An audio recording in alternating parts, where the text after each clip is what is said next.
Cam, great to meet you, sir. Thank you for taking a minute after the show. Thanks for having me. It's so great to be here. We had a bit of chatting Yeah. before we got started, and I think this could be a great show. And Abs- on paper, what you do seems pretty straightforward, but to get to the heart of the matter, I'm going to put you in front of a bunch of 12-year-olds at career day, and the kid in the back of the room says, "Hey, what do you do for a living?" How do you answer him? I put speakers on stages. Okay. Like it's really as simple as that. So I think that there's a lot of parallels with speaking and other entertainment kind of roles, musicians or actors or comedians or stage plays. They all have to kind of get out there and you got to put yourself out there, right? So I compare myself a lot to an agent that would book an actor onto a show. A lot of speakers come to me and they say, "Hey, I want to be one of the Avengers," and I'm just like, "Well, talk to me about the bit parts you've done already." And they say, "Never, I've never been on a stage before, but I know I've got a good message." And it's like, you need proof. So I have a lot of that conversation a lot. So that's kind of what I do. I get speakers on stages. I do all their outreach. I handle all their visibility, their like their media and all that kind of stuff. So that's what I do. I get speakers booked on stages. So, what did you want to be at 12 years old? What was your dream gig? A scientist. And then Okay. and as soon as someone told me um, what kind of scientist, I kind of fell apart because I love that idea of like making stuff together. You can boil chemicals and see all these bubbly stuff and see things explode. Now I just watch YouTube to get my fill for that. So, yeah, and that kind of thing's exploded. I remember there's all these like ultra slow motion things, and kind of the Bill Nye example is just kind of blown up, and I'm sure there's one aplenty out there. Yeah, I'm not sure if you're familiar with Nile Red. He has some of the Yeah. coolest stuff. His stuff is long. Like his stuff is like 45 minutes of watching him turn a piece of cotton, like cotton into cotton candy. And it's Yeah. like, what? How do you do it? But then he does, he breaks everything down, he turns into the base sugars and spins it up. It's like, wow, that's actually someone's job. And he's got millions of followers. So it's very Absolutely. cool. Like you get that fill out of it. Yeah, for sure. So let me ask you this. How did you fall into this profession? Take me to the beginning, your arc, like as a kid, what developed you to get to this point where speakers are your focal point and you can do all of this, pull the marionette strings? So science, tech, I was always into that, right? Even from my previous answer, right? So got into tech at an early age, tech support, fixing building computers and stuff like that. Then I went traveling for my 20s, which is really funny. There's nothing to do with my current career, but I think the ability to speak to anybody in any situation is really key. And if I look at what that brought me, just I would just like leave Toronto and I would go to live in Alberta or I'd go live in the Caribbean or I'd go on this 18-month backpacking trip all around Southeast Asia. And the ability just to like, survive and communicate like that is I think really core to the skill of speaking and entrepreneurship and all that kind of good stuff. When I came back from that, I said, okay, let me get serious about this. Went and got a diploma for more stuff in tech, and I went to go work at IBM as a software developer. From there, I got really good at something called accessibility. So, for anyone who doesn't know, accessibility is making technology usable by people with disabilities. Okay, Yeah, just as simple as that. That means your banking website. If you're blind, you got to be able to check your bank, and that was kind of like the core thing here. It's like there's a reason why this is important. If you want to buy a parking pass from your government, your local government, like that website should not block you if you have a hearing disability, right? Like this is important stuff. So. I would go and make websites usable, and other teams at IBM would ask me, "Hey, Cam, can you come teach us how to do that too?" Absolutely. So I would go to these other teams, I would teach them, and what is the birth of speaking, other than just getting up in front of people, training, coaching, and educating. From there, IBM would send me out to conferences because they said, "Hey, we've got this thing, we've got this guy who knows how to talk and wants to talk technically about something that we're doing right inside internally. Maybe that will go bring clients into us as well." So IBM sent me off to different conferences and events to go speak about accessibility and disability inclusion. Again, very cool. Like having a company behind you, really it does really well. But I kept seeing. I joined some courses, like I mentioned at the beginning of the show. I joined some courses over the pandemic, and I said, you know what? You know what's really missing in the world of accessibility? Excuse me, in the world of public speaking, everybody needs something called a demo reel. So a demo video is a video. It's like a movie trailer for your speaking business. Okay, it's very simple, and there was no easier good way to do it other than you message people on Upwork and you kind of figure out some things, but no real guidance. So I started to ask some of my speaker friends at that time. I said, hey, what would be really valuable to you? And they said, please just like watch the videos because nobody wants to watch their content. You go up on stage and you don't want to rewatch that keynote. But I found a team who would do that, so we built that out. But inevitably the question after that is, I've got this great video. What do I do with it now? And I said, well, maybe I can help you with that too. So that's the neat thing about entrepreneurship. Like, one thing snowballs into the next, and Hmm. you're just going out there solving problems for people. And so I think that's like at the core of every entrepreneur is a problem solver. Yep. And I just kept going where people would need most help. It's like, okay, I fixed your video. Now you want me to do your outreach? Oh yes, please do that as well. So that's where I'm settled right now. Not to say that I won't add anything in the future, but it's a really good position right now. Who's been your hero? Who's been an inspirational force for you in your life?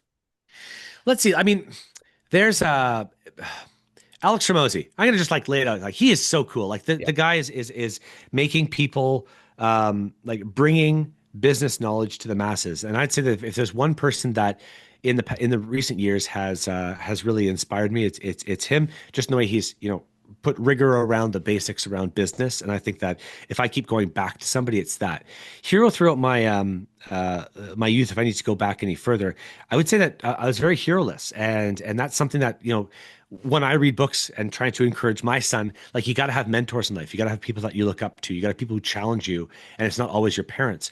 I floated around a little bit. I would say that in most of my life, I didn't have that until much later. I said, I can model after this person. I can find a mentor. I can find a leader to follow. And even if they don't know who you are, that's okay because you can still kind of like learn stuff from them. So yeah, there's my answer. So let me ask you this. What's the best speech you've ever witnessed in your life?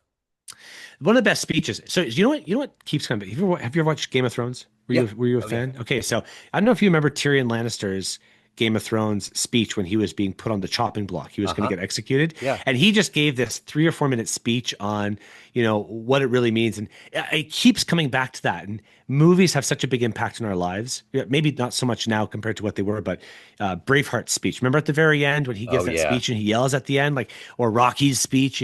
These are speeches that people give and that influence culture. Yes, there's a lot of political speeches as well, and I could say I have a dream.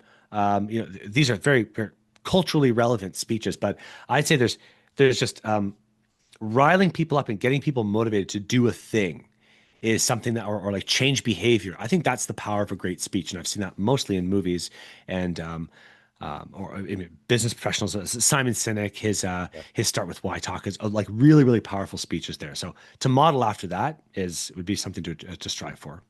So speaking of modeling after something, what is it that gets you up every day to do this work? To stay relevant, to evolve, to take care of your own soul? What is that collective energy for you every day? Well, I think that speakers change the world, right? Like every big movement has had some kind of speech or talk or person to lead that movement. I think that a good leader is a good speaker as well. And so to be able to encourage people like that to help them get on stage and share their message is very, very, very powerful. I'll give you an example. Someone I'm working with right now, she was she used to be a professional hockey player, okay, like a professional athlete. She got breast cancer and she exited the sport just before that. But to her, her identity was tied to the sport. And now she goes and speaks to other athletes who just, pre-show we were talking about athletes and athletics. Many athletes, once you get an injury and you're done, right? You bust your knee and everything that you've done, you've worked so hard your whole life, from your youth up until 25, 26, you bust your knee and it's done.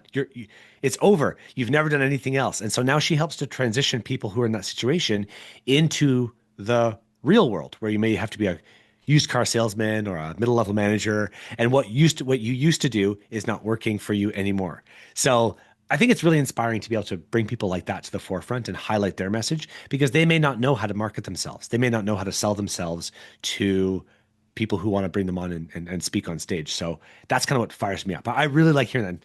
Maybe I'll give you another example. I worked with somebody who is a disability rights advocate, and she's in a wheelchair herself. And she wrote a book that I read back when I was advocating for people with disabilities, like well, speaking. And she has such a powerful message because she talks about what it is to have a lived experience with a disability, which many of us will ultimately end up in. I don't like to get too deep, but many people will end up having a disability at some point in their lives. And she just brings it down. She makes it so conversational, which a lot of people are not comfortable doing. So it was really nice to be able to create stuff for her and then help her get on more stages. So that's really what fires me up and gets me motivated. So let me ask you this. If you had a dream tonight, ran into the 18-year-old version of you, ready to charge out into the world and do it, and you could give that version of you a piece of advice based on this life you've lived, the wisdom you've gained, what advice would you impart? I remember saying, stop thinking of other people's opinions so much. Just getting out there and doing. Like action really does. You can't be always prepared for everything that's coming at you. So go do more action. Go take massive action instead, and go and fail. I was so afraid. I was such a, if I could say, a coward. Let me take a quick step back here and say, there's a great exercise that you should do to find out your origin story. And it's not about finding where your strengths are, it's finding what your weaknesses are and encapsulating that into like one or two or three words. This is by a YouTuber and personal branding expert called Chris Do. Look him up. Great guy. And he talks about this being your, like, the villains of our stories that we tell. We look at their faults. And the heroes as well have their faults too. But in our own story that we tell ourselves, we only think of the good. Like, I'm so strong, I'm so able, I'm so capable, and stuff like that. But it's our faults that create humanity. So when I think of my history and how I would just describe myself, it was cowardly. And so I've lived the rest of my life since 18 trying to defeat cowardliness in my life. So I'd Wow. say to my 18-year-old self, it's like, don't be a coward. Just go and live. Be bold. Like no one benefits from you playing small. So go try. Wow, what a great story. So let me ask you this. Speaking of speeches, let's say you go into a room of everybody that you've worked with throughout the years to get on their stage, and you have to walk up in front of them and go to a podium and tell them one fun story. Maybe the first concert you went to, maybe a big seminal moment that you had in your life, jumping out of an airplane, outrunning a crocodile. What would you tell that room? That's a great question. When I was traveling, so in India, there's a place called Jaipur, and in Jaipur, there's a city called Amritsar, and this is where Sikhs, the Sikh religion, that's their home base. I've never seen a more welcoming religion than the Sikh religion to welcome some random white guy into their community and feed and to feed us and to go visit. They're so giving with their inclusiveness to all cultures, because I think that a big part of their religion is to welcome people and to show. So one night we were walking around this big golden temple. It's their holy grail. It's their Mecca. And so there's this golden temple, and we see this big procession of people, just tons and tons of people. And we're walking around there. It was me and a couple of other travelers, and we're just watching this procession. We see this a litter, right, like put on people's shoulders, right, like a litter was moving along the crowd, and someone just walks up to and says, "Do you know what's going on?" And I said, "No, I have no idea." And he says, "Well, this is the book is our God. The book is the representation of our God in real form." I said, "Oh, that's very cool." He told us a little bit about it. And he said, "Would you like to hold the book?" And I said, "Absolutely would I." So he literally like grabbed me and this other guy from our collars, and he pulled us, like this large Punjab man. He like 6'3", and he was like 270 pounds. He grabbed us by the collars and brought us to the line, opened a line for us and put us in there. And so I got to hold the Holy Book of the Sikhs. Wow. And that was something that like you can't plan for that. It's not, I will be there at 8 p.m. and this, I didn't know anything about it, right? This is before cell phones and, there was no posted time or anything like that. So he just put us there, and I got to hold this Holy Book of the Sikhs. And it reminds you how small it is, because people do a pilgrimage for their they plan this pilgrimage their entire lives to go to this area of the world, hold their holy book, bask in their religion, and to other people who are, in that mode, right? Like, I'm here to like learn more about God, or whatever that representation is.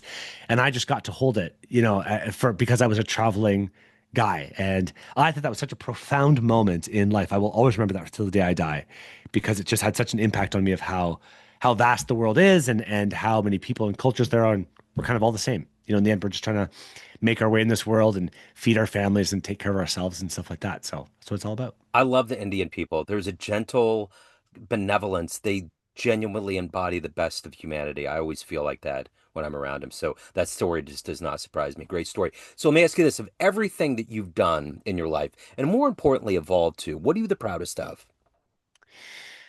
I'd say the last 5 years, ever since I went off on my own. So I started my business in 2021. The last, yeah, almost 5 years have been the most challenging thing I've ever done. Like, creating a business for yourself and trying to build something that you could either sell or exit at some point. That's not a job by somebody else. Like, you are your own judge, jury, and executioner in every single day. And it's a constant reminder that I have to keep pushing. There's no resting on your laurels when you own a business. And what I'm trying to do here is is effectively make people famous. Like that's really what I'm doing. So it's every trick or technique or tactic or thing I've ever learned on of how to advertise has to be challenged every single day. So um, I'm most proud of what I've built and how I've grown in the past 5 years because I think it's eclipsed everything that's come before. Even traveling for 18 months was easier than having to wake up on a day when your clients are mad at you, you haven't delivered any work, your team members have decided to take a day off, and plus that one person has is on vacation, and you're just like everything's crumbling around you. But like there's no exit. You can't just say, that's it, I quit. Like what are you going to do? Return tens of thousands of dollars to people and just say, okay, well, I guess I'm going to get a job tomorrow. It just doesn't happen. It doesn't work like that. So the growth, personal growth that I've done the past 5 years is probably the thing I'm most proud of. For my professional life, I've got some personal stuff too, but I think that's professionally what I'm most Yeah. proud of. So, Cam, everyone has a perception of you, family, friends, clients, colleagues, everyone that knows you, but you run the show. What's your perception of you? Who do you think you are? Oh, that's a great question. So I talked about being a coward before, and that's actually something really deep that I'm still working my way through because when I found that word, right, like it made everything before me clear. So I think that um, that's still chasing me right now. That word is still chasing me right now because it's been so recent that I've done the work to dig that out. And I think that confidence or like what's the opposite of a coward? A hero? Like Probably. is that probably a hero Yeah. or uh, bravery kind of comes to mind because hey, I started my business when I had two kids, another one coming on their way, and like bravery, I believe is taking action with no proof of results, right? Like that is it. Even you go out and you try something, and you're not sure what the end result's going to be. So that is bravery. So coward and bravery, that tension that happens between that is constant in my mind. So brave, maybe. Foolish, maybe. I'd like to Yeah. be the funny guy, but yeah, creative especially. So those are some words that kind of surface. I don't have a direct answer for you. That's a really great question. Yeah, no, that was a great answer. So let me ask you this. If anyone's interested, they want to reach out, they want to hire you, any of the good business, where do they go? Thefrequentspeaker.com. Okay, excellent. I will put all that in the show notes. Cam, this has been great, man. Before we got on, as we've been on, this has been wonderful. Godspeed. Thank you for what you're doing, man. Ah, thanks so much for having me on. This has been great. Great questions. Thanks so much. Thank you, man. Take care.